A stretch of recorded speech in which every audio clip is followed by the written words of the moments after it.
Hi folks, welcome back to another episode of CamBro Conversations with your host, Colin Campbell. Today, I'm privileged to be joined by Oliver Anwar, the worker coach, who is an online coach specialising in getting corporate workers in the best shape of their lives. Oliver, welcome to the podcast. Thank you for having me, man. Appreciate that lovely intro there, mate. You've bigged me up. Thank you very much.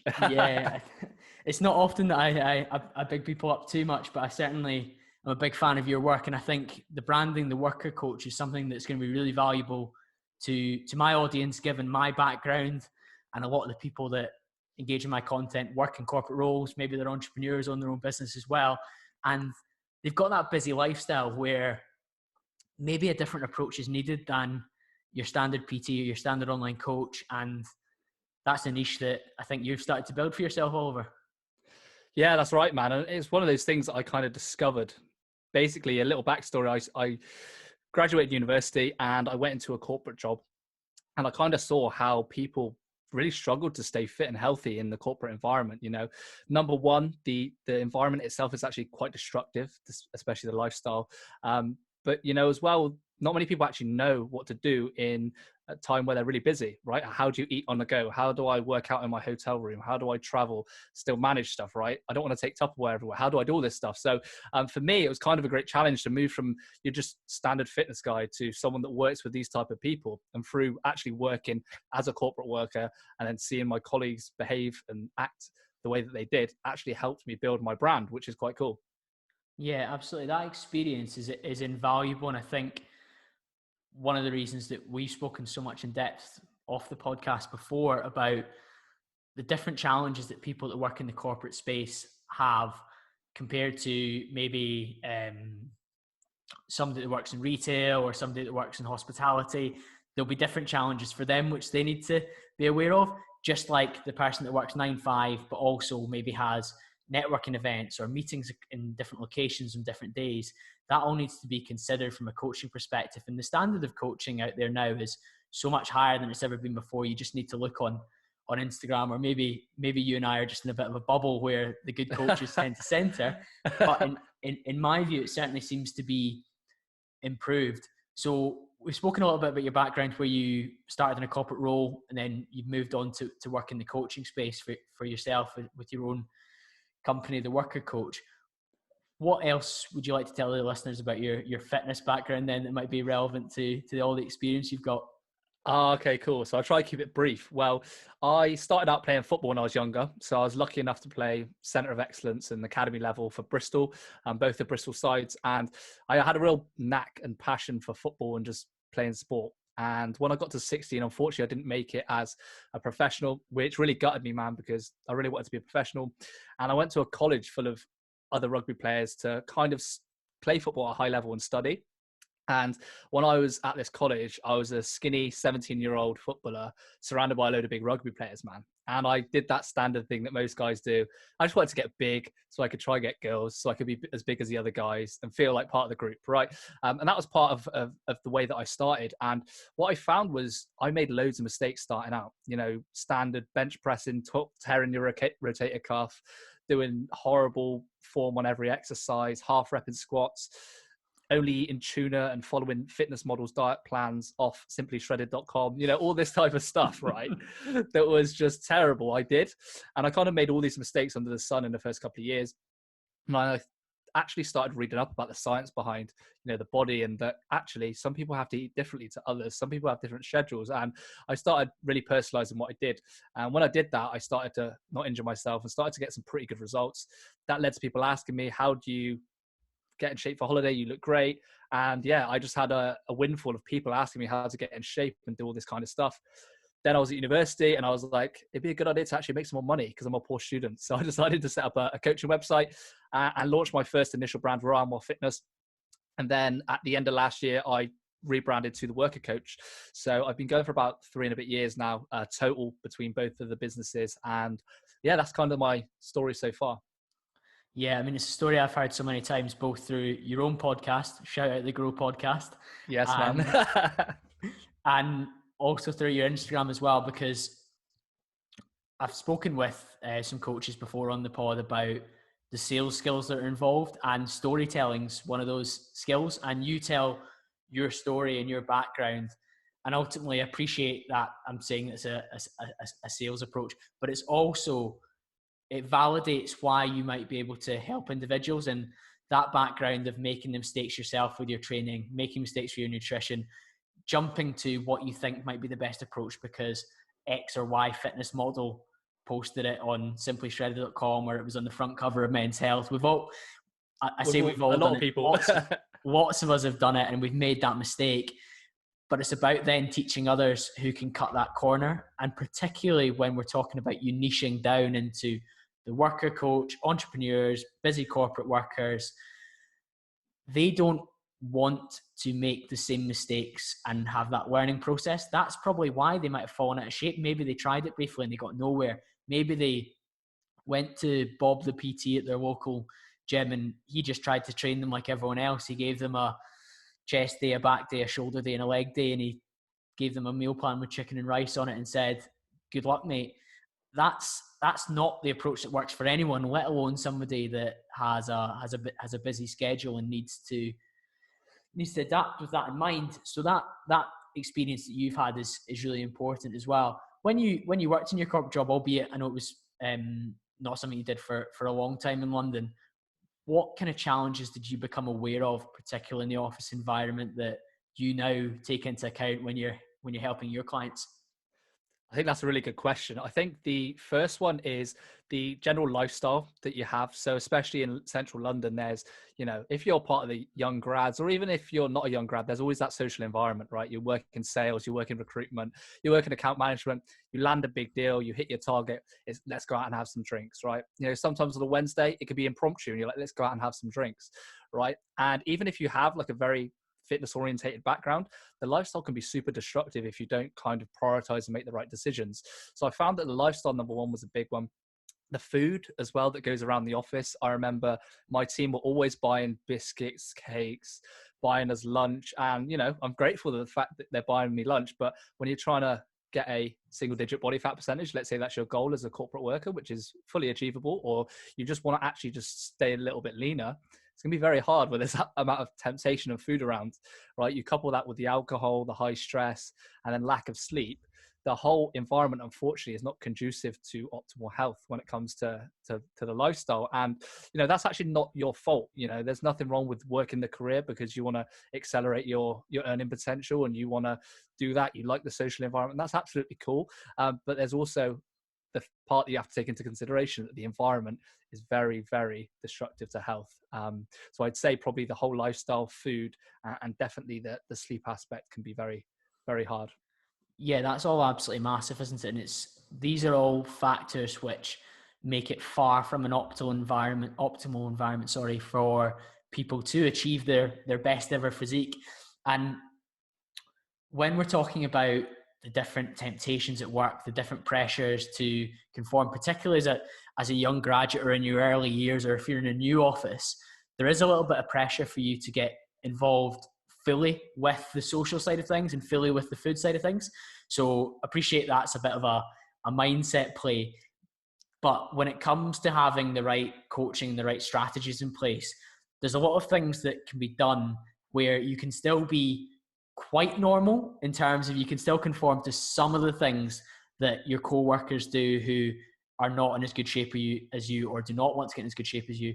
But there's other strategies and other things you need to put in place to enable you to even do a percentage of that and still get your results. Because I don't know about your own approach, Ro, but for me, there are times when you need to have abstinence and you do need to say no, full stop. But in order to conform to some extent, there's definitely things you can do. And when we're talking about you niching down into this worker coach branding, there's so many strategies that you share on social media for free about how corporate workers can get in shape. And then you take that to the next level when the clients come through the door. With that in mind, what are some of those strategies that come to mind immediately that you tend to recommend to guys in our space? Yeah, I think you've made an excellent point there. Just to touch on the first point, to say that the fact that, you have to conform a little bit, and you kind of have to say no. I think that that's really big, especially for corporate workers, because you want to be involved in that environment for sure. Go into the tips that you sort of want. What I would say is really important is building habits and systems, right? And this is probably the number one thing. And I can see you smiling there because I know this is something you do all the time Loves yourself. habits, loves them. James Loves Clear, habits. Atomic Habits. Book Exactly, of the man. century. Such a great book. And the reason being is because as a busy person, you only have a certain amount of willpower during the day, right? Think of your willpower as a tank of petrol, and you basically want to use that up at the start of the day for the high return tasks, your work and all that kind of stuff. Now, if you've got decisions to make, such as what am I eating, what am I working out today, or what am I doing, when's this all going to fit into my day, that is going to eat away at your petrol, right? And you're going to lose a lot of your willpower throughout the course of the day.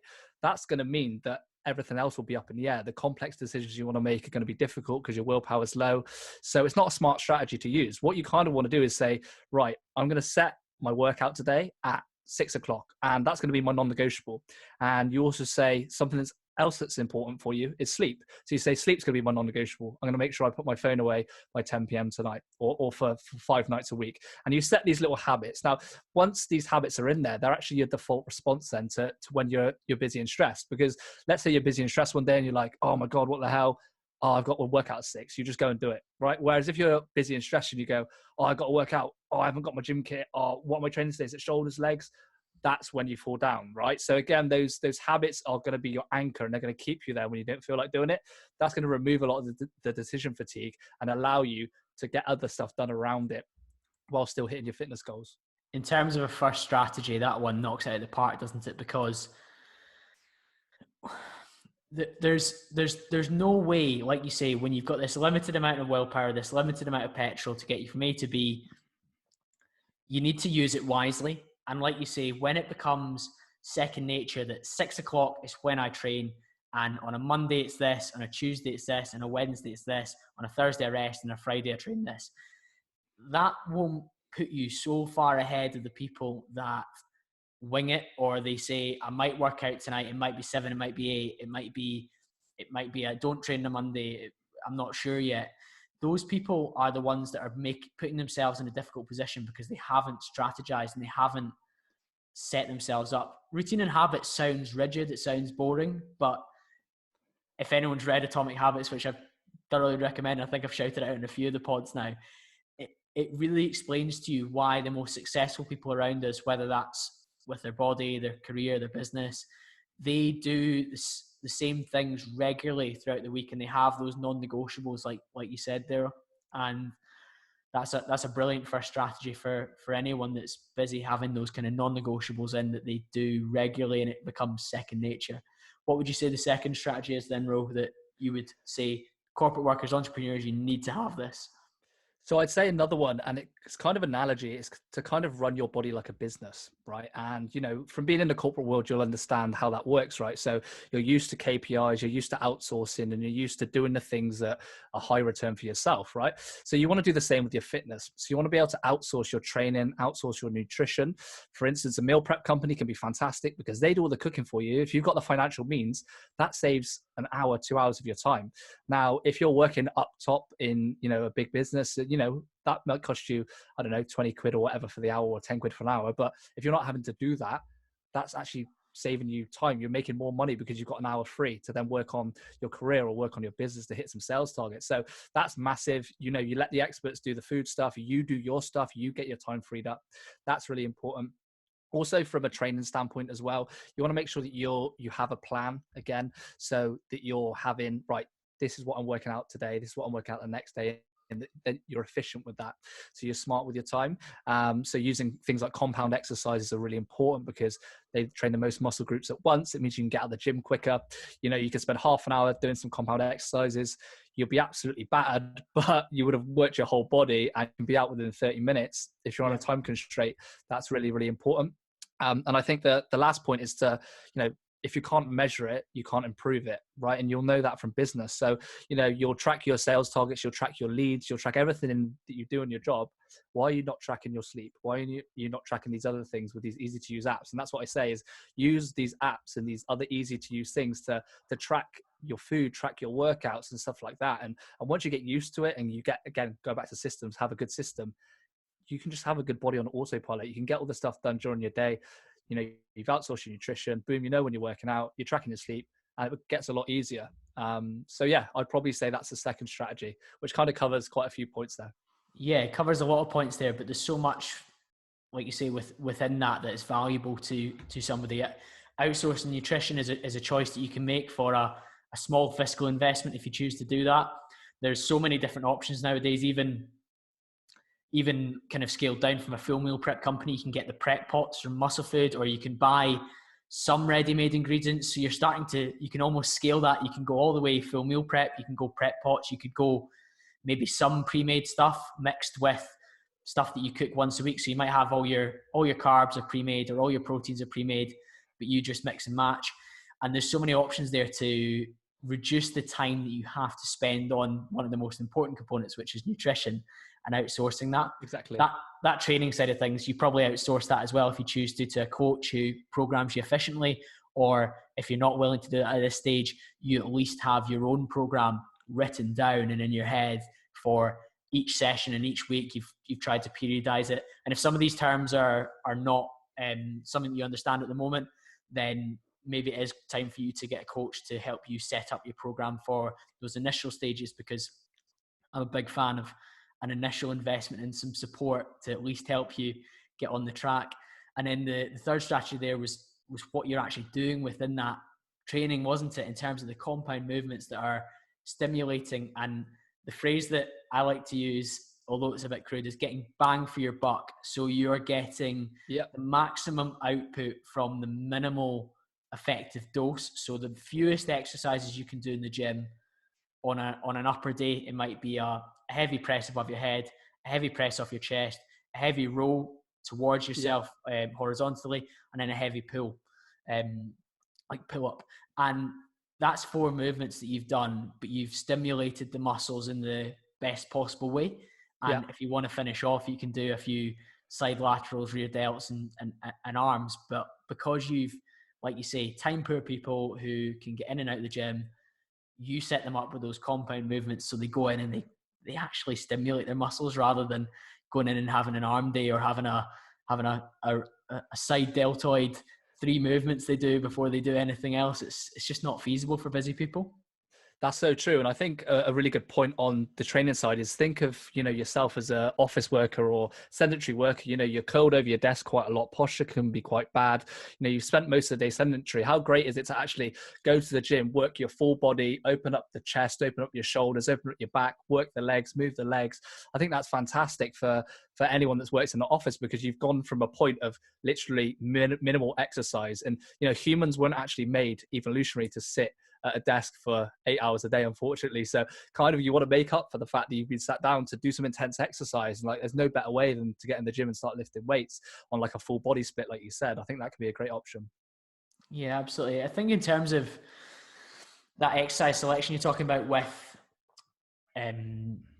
with compound movements there, that's really valuable. And then we're speaking about that kind of training split. So full body, upper, lower. Do you have a preference for clients, or do they come to you with what their availability is, and then you then shape it from there based on what they can do? Yeah, so the way I program clients is all completely personalized to them, and it depends on how advanced they are, during their fitness journey, right? So a guy that maybe is brand new to the gym and hasn't had much training stimulus, he could probably get away with doing 3 days a week on a progressive program with quite linear progression. And essentially what that means is, trying to increase the weight each week. That's definitely possible if you're eating well. Whereas a more advanced guy that maybe wants to hit the gym a bit more, I'd probably try and train those muscles twice a week, add in a few ways to increase the amount of weight he does each week through sets, through reps, through potentially drop sets and some more advanced tools and stuff like that. So it really is dependent on the person. But I usually find that with corporate guys, they usually find a 3 to 4 day a week split pretty good, just for the fact that like you're training enough to get all those benefits from exercise, to get a good mood, to release those endorphins. And most importantly, you can still have a life, right? If you get your workouts done Monday to Thursday, guess what? You could have Thursday to Sunday off if you want, right? And you can enjoy the social, enjoy the drinks, go out with your family, whatever you do, it is now free, and you can have that balance. And I think that that's really important for corporate guys, is they don't want to spend their life in the gym. They don't want to be a gym monkey or a robot. They want those benefits. They want to feel good, healthy, right? So they can walk into the boardroom feeling good, feeling strong, but they obviously can still have that drink here and there and not feel guilty.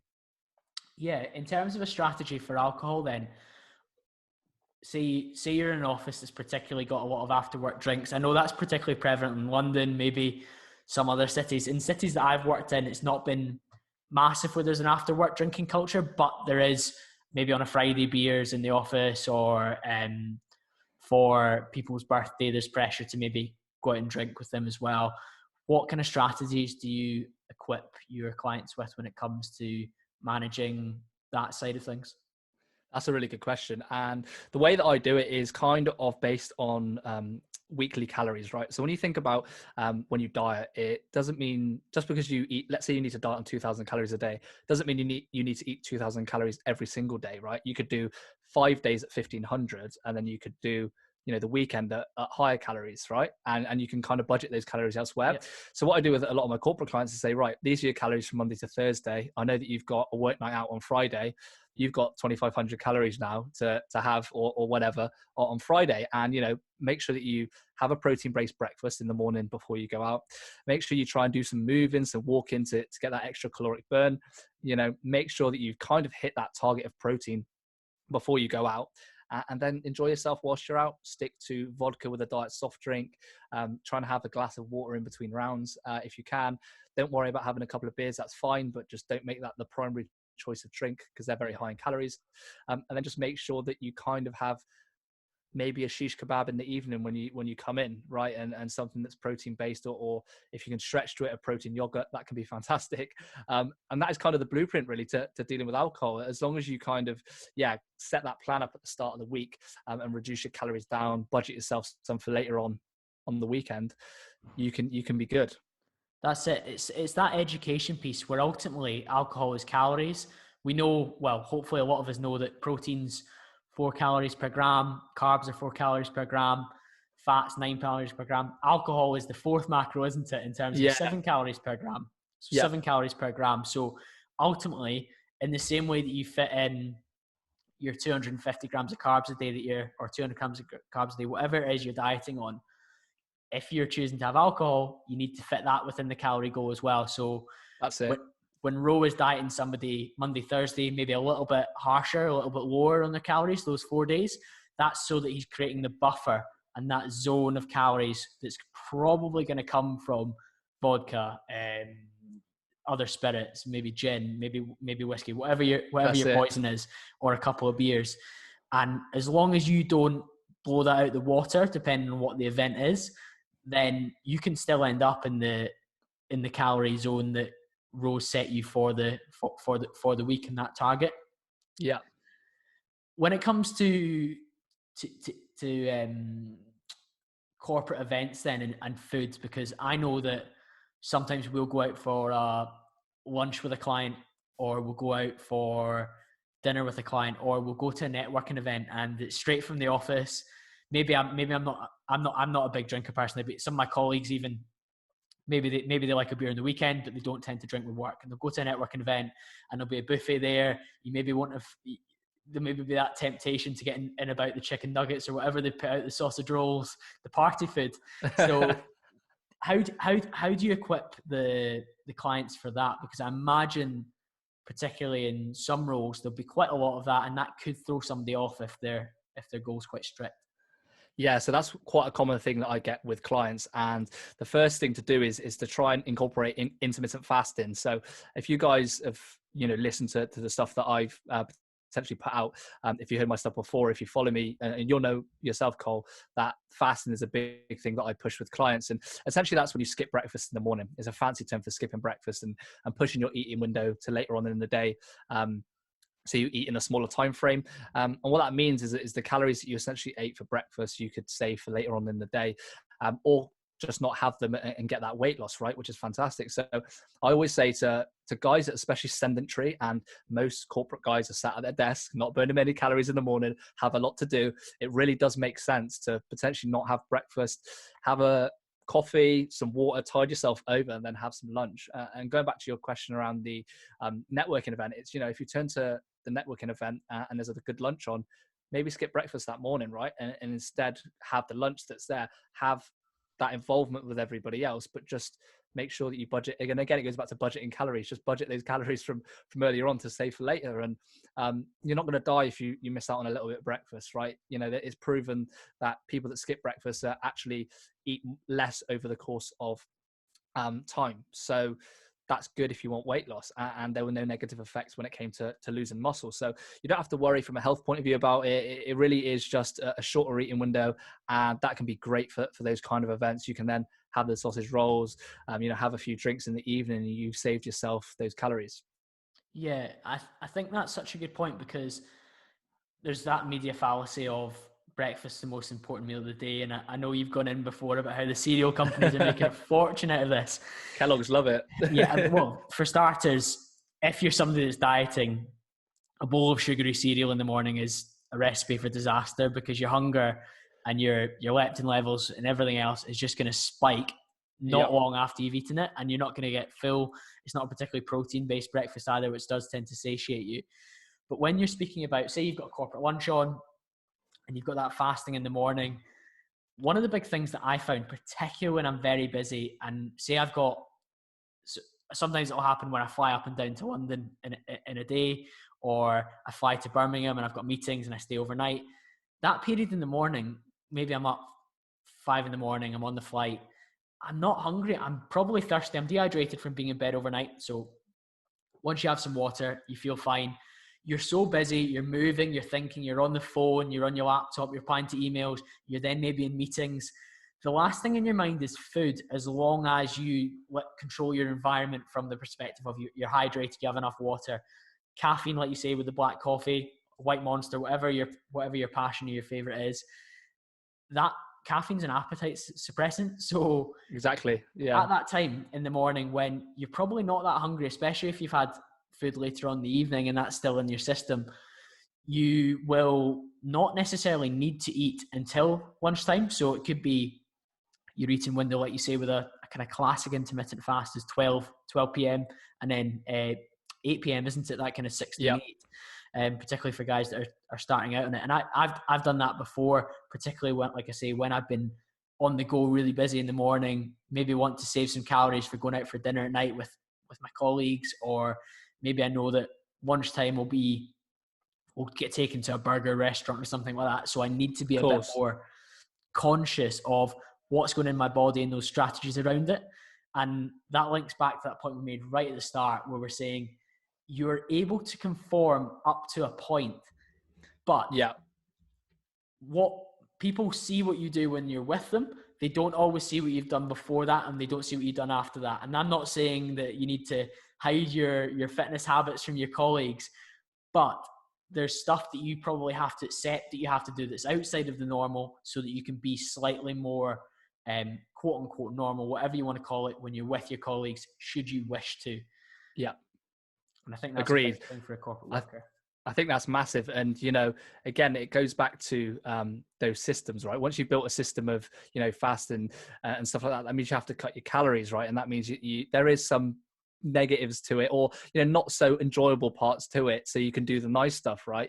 It might mean you have to spend a little bit more time on the treadmill or doing some extra cardio because you've been sedentary and, you overindulged a little bit at at the networking event, right? But you always have to think that, you know, you as a person, that if you're someone that wants to develop a good physique and you want to develop a good career, you know that with success there comes sacrifice, right? And you know that yourself, Cole. You're, what is it now, 8 o'clock at night, and you're recording a podcast, and for you that's your passion and that's something you value. And I always say to my clients as well, what are your values, right? You know, why are you doing this? And you know, if you're happy to say, right, this is for me and I want to do this for whatever reason, to get a better body for Tinder, it could be to you know, to be healthy for your kids, it could be to just not feel embarrassed, right? And people come to me and they're embarrassed about getting photos in front of their kids, and no one should feel like that, right? No one should feel like that. And if anything, when it comes to weight loss, it shouldn't be about the number of pounds you want to lose. It should be about the emotional reason as to why you want to lose weight, right? Because that's more important. That's going to keep you there more than what's on the scale, right? When you're busy and you fasted and, you know, you have to then go to a meeting and then you do a cardio session in the evening, what's the thing that's going to make you do that session? It's your why, right? It's to look good in front of your kids. It's to look amazing on holiday. It's to be healthy for future generations, or whatever it is. That why is really important. And that's not just for corporate workers, that's for every single person that's trying to lose weight. That's the key that I found as a coach to make sure people stick to things and have that attachment to their goals. Of course, you can give them the strategies, which again, they're quite ingenuitive. They're very simple to you and I because we're aware of them for so long. But for some people, this will be completely new to them. Like, oh, how can you skip breakfast, or exactly, or whatever that is. And ultimately you give them those strategies, but then they need to have the why that keeps them to stick to it. They need to build those habits that make that come naturally to them. Yeah. The other thing I wanted to speak to you about, Ro, was where somebody is potentially in a very high stress job and they have a bad week. What does the conversation look like to get them back, or how do you build that into somebody's, like, how long do they work with you for? Maybe a kind of standard package, maybe 12 weeks. Yeah, that's a really good question. So with all of my clients, going back to tracking, we track all of their data. So I track their sleep, I track their water. I also track stress levels as well. So I tell them to give me, you know, a rating on a scale of 1 to 10 of how their stress is, and to be completely honest with it. And you find that some weeks that they don't actually fill the stress box in because they've been so stressed. And that's when I know they've been very stressed when the box is empty and they haven't tracked anything. So it's one of those things where I'm a very understanding client, because coach, because I've come from that environment and I understand that people work so long. And if someone misses a session or they had a meeting elsewhere and that derailed their gym session, you know, even if they planned it in, sometimes when you plan stuff in, you just get called away to do something and you have no choice. You know, I'm completely empathetic with that. I say, you know what, that's fine. Don't worry about it. The worst thing you can do is beat yourself up about something that's happened in the past. What you need to do is just be like, okay, cool. This week we're going to try and do 4 sessions or whatever it is. Try not to miss the session again. And just use that as a way to learn from what happened. And, you know, for me as a coach, it's sometimes refreshing for them to have someone not jumping on their back and saying, this is your fault, you've done this, right? Like, of course I'm there to keep them accountable, but sometimes after a high stress week, you just need someone to say, I understand the way you're feeling, man. That's empathy, right? And I think empathy is massive. And unfortunately, I think a lot of coaches miss out on that, and that's why maybe they're not as successful. It's because they lack that empathy, and they feel that because they're so motivated as a coach and a PT that everyone else is going to be like that, and everyone else is going to be 100% motivated all the time. It's not like that, man. And everyone goes through tough things. So for me, it's really just about getting them back into a more relaxed state, getting them to potentially take a break, you know, go for a walk on the weekend, have a time off of fitness, let them kind of de-stress, and maybe reflect on the triggers that have caused them to get stressed, because that's really important. And once they've kind of done that reflection, they've recovered, you know, they go back into a new week and they're like, I'm ready again, let's do it, right? And, you know, they're more motivated than ever. So that's kind of how I deal with it. But everyone has their different type of strategy. Of course, and you obviously have to have an approach which is fitting for the demographic of client that you typically deal with, which is in the space that we've spoken about. And that kind of understanding of the triggers, understanding of what's happened, maybe introducing them to another new strategy that you haven't needed so far, or just understanding that was always going to be a bad week, and that was always going to be a challenge. And I've got friends that I know, for example, that if they were getting coaching from anyone, I would know that there's certain weeks where they're just not going to be able to work towards a fitness goal in the same way. So that becomes a buffer week. It becomes a week where their calories go to maintenance. Maybe their sessions become a deload session. But that's where coaches understanding and getting under the skin of their clients and appreciating different circumstances they have is so important. And I think that's what I appreciate about your brand at this point, where you've niched down, you've got that understanding from personal experience, but now you've dealt with hundreds of clients in that space over the last three and a half years, where you're gaining that experience bank and knowing that, listen, this guy's an accountant. It's financial year end in March. The last week of March is not probably the time where I'm going to put him on a 500 calorie deficit every day, because it's not going to happen. He's probably not going to train the number of times he said he has. He's probably not going to nail his sleep, although I've asked him to, and he'd thank me if he did.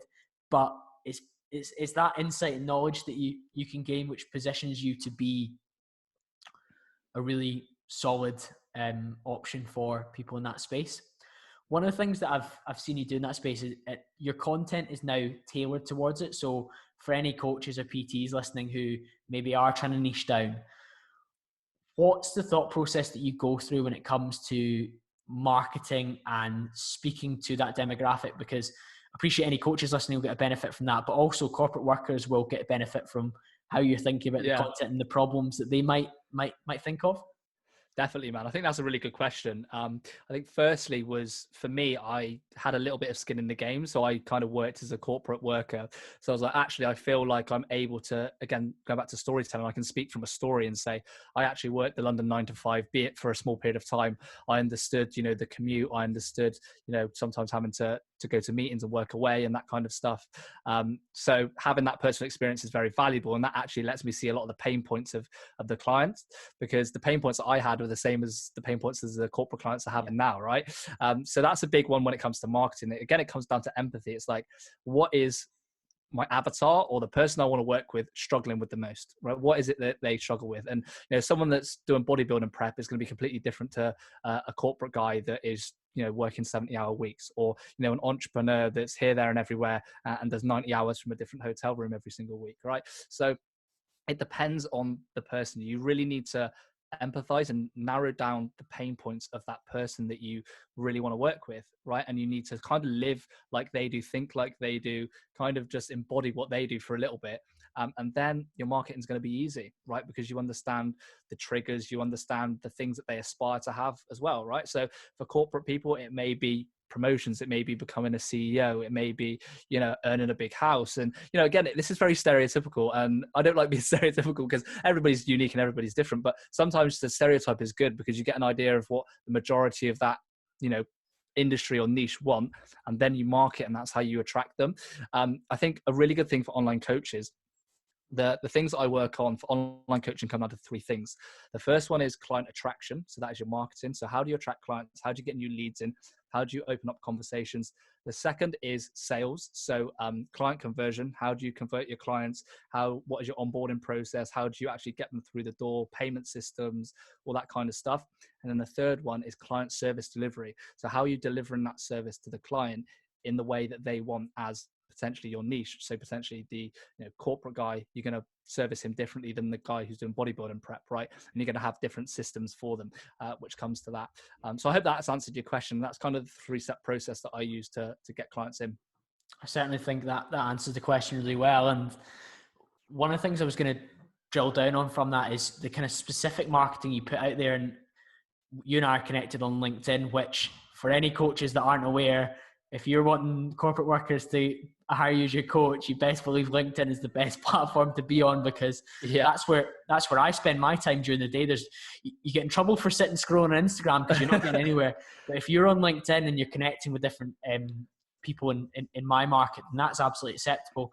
And the content that you're putting on there is that kind of educational stuff. So one of the pieces I was going to ask you about was, you maybe done some education around calories within drinks, calories within kind of typical foods that people would eat when they eat out. And the one that springs to mind is the Starbucks, but also from a food perspective, the Subway, that like is the so Subway common. salad. Yeah. Your boss might say to you, let's go grab a Subway. And one of the things that I always think is, people assume because they go to a certain restaurant that that's game over. So this will sound really boring. I'll probably get pelters for this, but I've been to McDonald's loads of times with my manager at a service station, and it's up to him whatever he wants to eat. But what I eat, I choose and I decide. And it might be that I get the grilled chicken sweet chili wrap because it tastes all right. It tastes good. Yeah. It's 30 grams of protein. It's about 280, 300 calories. So I can easily fit that in. But because you've got a McDonald's bag, people assume that you've gone for Big Mac fries and a McFlurry, or yeah. There's choices to be made. So I guess maybe give us that example from the coffees or the drinks that people can often fall down on, Ro. Yeah, that's a really good point there. And yeah, you're right. LinkedIn is a fantastic resource to connect with people in the corporate space, especially given the fact that Instagram is full of fitness coaches. And LinkedIn is not full of any fitness coaches. So it's an untapped resource you should be getting on if you want to hit that niche. But to go back to your question. So for instance, let's say there is a salad and someone says, right, I'm going to have a salad for lunch. I'm being healthy, right? Which is quite a, common thing for people to say when trying to lose weight. Now, if you look at a Subway salad compared to potentially another salad elsewhere, there can be a massive disparity in the amount of calories, right? When you look at the amount of sauces that's in the food, there could be a difference of maybe 500 calories, right? And that's your weight loss target for the day, 500 calories in a salad, right? So person A could have one type of salad, person B could have a different type of salad from elsewhere. And there could be a 500 calorie difference. And it could be the equivalent of one person eating a McDonald's and one person eating a salad. That is how crazy the differences are when it comes to food. And what I always try to say to clients, if they don't understand food, first out is to learn to track your food with MyFitnessPal, because it's not about being an obsessive tracker and it's not about being anal. It's about learning about food, because you'll be shocked when you look at the back of food labels and you scan it on your phone, what is actually in certain foods and what certain restaurants and outlets put in there. And then you start to actually see the difference. And the great thing about it is you can then incorporate your favorite foods in on a calorie basis, right? So like me, I go out and eat pizza a lot and people are like, how the hell do you stay lean and eat pizza? Well, the truth is it's all down to total calories. There are low-fat pizzas that are 500 calories. There's Domino's pizzas that are 2,000 calories, right? There's some that are going to fill you up more or less, and there's a few differences between the foods. So, one food in one place, again, is not the same as another. Same with drinks. And again, track your food, have a look at, infographics. I post them on LinkedIn and things like that. But yeah, get used to looking at the back of food labels, I'd say, and you'll be really surprised. That really empowers you, doesn't it? Because that example there where I'm saying I'm going to the same restaurant as my manager, the same restaurant as my colleague, but because I'm making a different choice, regardless of what our fitness goal is, people assume straight away. yeah, you are. You know what's going in your body, and yeah, I've got MyFitnessPal out to do that, and that sounds anal. I probably track for long enough that I regularly get away with that, and I maybe don't need to. Yeah, get out as well, but people understanding what's in food is really helpful as well. And I know we spoke about going out for client meals or networking events. I know that if I go to a restaurant and I have and we're having mains, I'll have the steak and I'll have the chips, and I know it's about 900 calories, depending on what size the steak it is, how big the chips are. And if you're a reasonably sized guy, you've done intermittent fasting that day, you've had a protein-based lunch or a healthy snack, maybe you've done a few more steps, a bit more cardio, you can have a steak and chips at the restaurant and it's not a problem. Like, you'll be you fine. can manage that. And having that awareness, because it's a high protein option as well, and nobody really thinks, oh, I can't believe you had steak and chips. Like, it's not as if the guy ordered the Caesar salad. It's different, but the awareness and the understanding of why you've ordered that is a big part of that for individuals. Yeah, and I think that's a really good point you touched on, is you want to get to the point where you can kind of eyeball food and have that education where, like you said, you go out to a steak restaurant with your manager and boom, roughly that's 900. You don't have to whack out MyFitnessPal. Everybody's like, oh, Cole's eating steak and chips, he's chilling and he's still in great shape. That's amazing. You get the best of both worlds. You get to be in amazing shape and all your colleagues don't think you're weird for getting MyFitnessPal out, right? That's it. It's true. One of the funniest questions, and I've said this on podcasts that I've guested on, was at a previous company, we used to go for a lot of team dinners when I was down at the head office. And one of my colleagues, in the course of the 4 years I was there, he asked me every single time we went out for burgers, I would get just like beef burger, chicken burger, whatever it was. And instead of sweet potato fries, I would just get normal fries. And every single time he would ask me, why do you not get the sweet potato fries? Because they're healthier. And I always humoured him and I said, oh no, I just prefer the white potato. Yeah, And yeah. the fact of the matter is, quite often the sweet potato fries are actually higher in calories. So Yeah. if you prefer white potato fries, have white potato fries. Have white potato fries. Sweet potato fries, have them as well. But just be aware that sometimes there's a calorie difference, and that ultimately myths like sweet potatoes healthier, quote unquote, than white potato is not the case, because one, they've lathered it in oil and syrup and whatever, and they've deep fried it. So I wouldn't worry too much when you go to a burger restaurant and have to choose between the two of those. He used to crack me up. He was he never got it. That's funny. We've spoken there about some of the content you create, Ro, and one of the places that you focus your energy, apart from the fact of obviously having a really banging Instagram, a quality podcast, you're on LinkedIn, you're also quite heavily into your Twitter now, and you're seeing some growth in that space. One of the topics that you really went in on Twitter, I think, will be relevant to the audience at this time, when, not to time date this too much, this will go out on Sunday, which will still be within the lockdown period of COVID-19 causation. It's talking about mental health and well-being and looking after yourself in the best possible way. Now, this is in no way us diagnosing you in terms of saying how to cure depression or PTSD or any serious condition, but we've all felt a bit maybe down, a bit unsettled by COVID-19.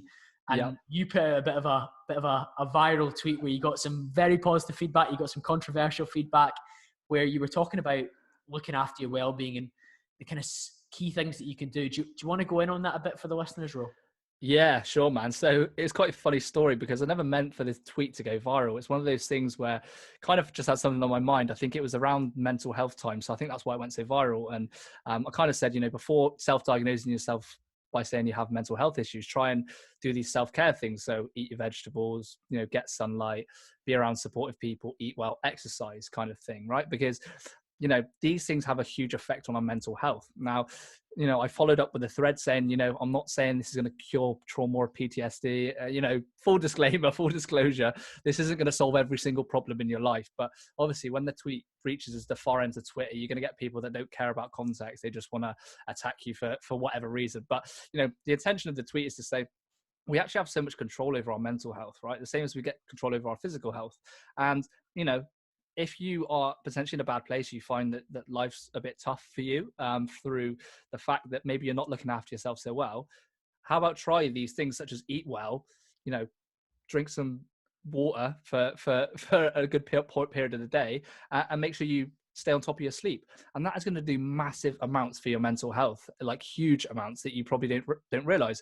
And yes, you will still come out of doing all those things and have problems. We all do as humans, but you're actually giving yourself a fighting chance by being able to do these things. And it's really important, especially now that, there's a lot of distraction out there. There's a lot of news, there's a lot of media that can actually really affect your mental health. And, it's actually very easy to fall into a space and have mental health issues because of all the stuff that's going on, right? People losing jobs, panic buying, people getting upset, loads of like crazy news headlines and things like that. You actually kind of need to detach yourself from that and really look after yourself, because that is, number one, is going to make you stronger and get you through this. But secondly, it's also going to help others around you, because when you're in a strong position mentally, you're also not going to lash out at others. You're going to be better to be around, and you're going to be able to help other people that are struggling.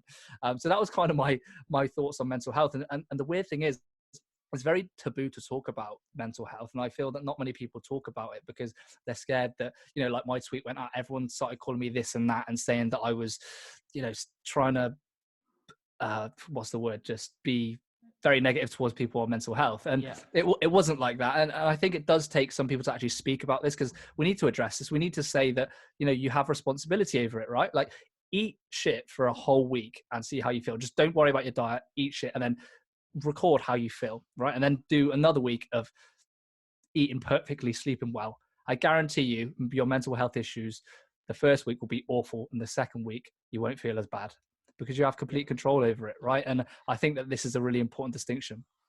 Yeah, I think the most important thing you said there was giving yourself a fighting chance. Now, if you have a chemical imbalance, diagnosed challenges with mental health, and and these are increasingly common in the world we live in, because again, environment does cause some of that, and some of us are predisposed to that kind of thing. But giving yourself that fighting chance to be mentally well, be settled, look after yourself. So like you say, sleep, huge. Water and hydration. Set yourself a goal when it comes to drinking enough water. Set yourself a sleep target. Get off your phone Definitely. before you go to bed, like you're saying, Yeah. at 10 o'clock every night as a minimum. Exercising daily, getting out and getting sunlight. There's so many things that we can do and tick the basic well-being boxes before we feel that we are beyond help and we're beyond repair and we need to seek like maybe medical intervention. There's a lot of stuff that we can do to lay the foundations to be really well. And I thought your tweet was really well considered, and really there was a lot of context to it. But again, the internet has that quality, doesn't it, where you encounter a lot of things. And I've had when I've recommended tracking food before on Instagram, just by nature of using hashtag MyFitnessPal, I had people saying that I was encouraging eating disorders and Yeah, of course. When everything that you put out there is caveated with the fact that this is not me telling you you need to do this, because I don't know your situation. And everything's subjective. Exactly. I know that it might be right for me and for people that are in a similar situation, maybe in the same headspace. That's important. And when you're talking about mental well-being and kind of setting yourself up to have a fighting chance, setting yourself up to win and be the best version of you, basic well-being principles like the ones you recommended are ones that you can do. And particularly during this COVID period, just looking after yourself, having some self-care and some minimum standards of how you become the best version of you is going to help with some of the crazy thoughts that we have. And I think, to touch on another point you've just made there, is the news. We don't need to consume it all. No, you don't. It's in your face. I mean, there's apps on your phone that you can get that show you the death count in each country. And I was astounded when I found out people were downloading that. That was one of the most downloaded apps alongside Zoom. Yeah. And I was thinking, I get a bit unsettled when I see 1,000 people a day are dying in the UK, and I'm reading the news to try and see what different lockdowns things are happening. From a business perspective, I'm trying to understand what companies that I speak to, are they going to be affected by different legislation or restrictions and whatnot. I don't really want to know from a selfish perspective. I don't want to check every hour of the day or every couple of hours number of deaths, number of infections, because that doesn't serve me to then serve others. No, it's so true. And I think it's so easy to fall into that trap as well. And, the advice I try to give to people is have an interest in life. And what I mean by that is, like, when you're consumed by the stuff that you love doing, whether that's work, whether that's business, whether that's helping others, you don't need to watch the news, man. There's better things in life than looking at a death toll. Unfortunately, people that sit and do that don't have anything better to do. And, I hope I'm not attacking anyone here by saying that you've got a boring life, but maybe it's time to question, if you are spending so much time consuming social media, consuming other people's stuff, getting really angry at the news and really upset, maybe take a step back and say, what could I be doing better with my time? What habits could I be building? What things are going to be conducive to me in 5 years? Learning an instrument, learning a language, trying to grow through your career. These are the habits that you, again, go back to habits, are the habits that you want to be building. And that's gonna, I don't care about the news anymore. I don't know how many people died today. I don't want to know. I'd rather be ignorant to it and help those around me, help myself through things I can control, because I can control a lot of things in my life, and there's a lot of things I can't. I'm not going to focus on the latter. Yeah, that control piece is massive. And to give a bit of a funny example, which some of the listeners will laugh about, is my mum was messaging my brother and I in the group chat that we've got about what's happening with infections, who's died where, and numbers. And she was getting upset by it all because we talked about empathy. Very upsetting. Yeah. We talk about empathy. I was upset, like, when I found out today that we had a minute's silence at 11 o'clock, we had a minute's silence because 100 NHS and frontline workers have passed away during this period. That's unsettling. And although I appreciate I took part in the minute's silence and I felt empathy for them, I don't want to tune into loads of that. So my brother and I pretty much told my mum off a couple of weeks ago during the early stage of lockdown that she was consuming too much of it. And she then channeled that time where she was scrolling the BBC News website on her phone, or she had it on the background while she was doing housework. And we messaged her and said, well, do something else with your time. So I think she's read 4 books during lockdown, and That's how much amazing. more relaxed is she? Because she's in control. She's speaking to her friends on Zoom and FaceTime, whatever, and she's still chatting to herself. But she's also reading books and enjoying herself, having a bit of escapism and development from that, rather than being consumed in the facts and the figures. And now she's not saying anything like that. Obviously, she's saying like, "Oh, minute silence today" and stuff like that, which is great. But I think that's a basic level of awareness, which is fine. But she was in depth, and it was unsettling her. So to see an adult who obviously is looked after you and you look up to, a bit Yeah. unsettled by it all, you know that the news is no use for us. Exactly, man. And think about, how do news outlets make their money and how do they become successful? It's through outrage and through click-through rates and through fear, right? And a really good example is the coronavirus. There was a 104-year-old lady that actually survived the coronavirus, which is amazing, right? Like, Yeah. that's fantastic. But I found out about that through in-depth research or through some crazy avenue of Twitter, that it wasn't broadcast on billboards, whereas, the amount of deaths will be broadcast everywhere and you can't Yeah. find anything else in the news. And that goes to show, unfortunately, what the media are trying to do is they're trying to, impose fear into you. And again, you have to detach yourself from that at a certain point, because there's lots of amazing stuff that happens in life. And there's a lot of people winning. There's a lot of people doing great work. And, and I feel a bit bad for the NHS because the workers are doing so great. And, they say about, them dying. Well, really, they should be talking about all the great work that they're doing, right? But Yeah. unfortunately, that doesn't sell as a headline, and that makes me a bit sad. But unfortunately, that's the way the world works, and you have to learn that and then detach yourself from it to ensure that you don't get too consumed. Yeah. Choosing what we input into ourselves is absolutely massive. One of the final things I wanted to ask you, Ro, was you, with the worker coach pre-COVID, you were doing a lot more expansion in terms of speaking events at corporate wellness events.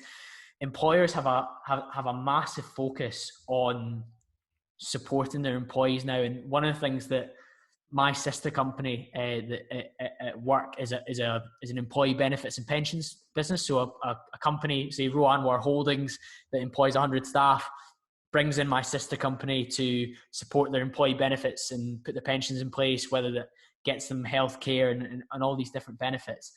They did a survey and they found that the UK workforce loses 28.2 million workdays a year to mental health and physical well-being. And that's not like diagnosed cancer or serious illnesses. That's just maybe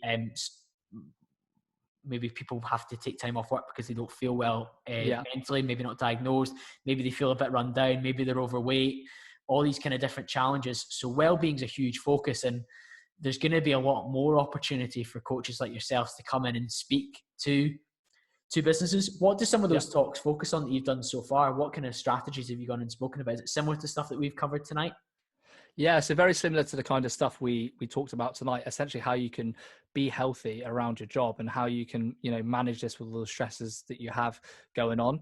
Because again, I think education is a big thing when it comes to health and nutrition, and especially in the office space, right? People say, oh, no, a salad's good for you regardless of the calories. Unfortunately, people, they're great at their jobs and they're great people, but office nutritionists are not the best when it comes to giving out advice. So really it's about coming in, educating, busting a lot of myths, for people, absolute myth busting. People love that because they're like, I can't believe that wasn't true. And then they change what they've been doing, which is fantastic. A lot around stress management. So how to understand the triggers, the 4 different types of stress that people deal with.